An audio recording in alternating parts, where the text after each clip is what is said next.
You ask Tiger to solve. This deals with linear equations with one unknown.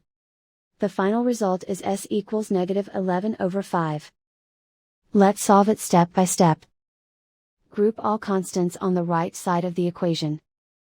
Add 2 to both sides. Group like terms.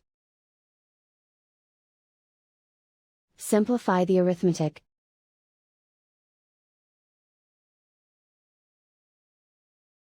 Isolate the s.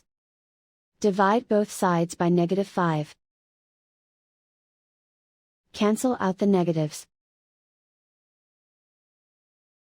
Simplify the fraction.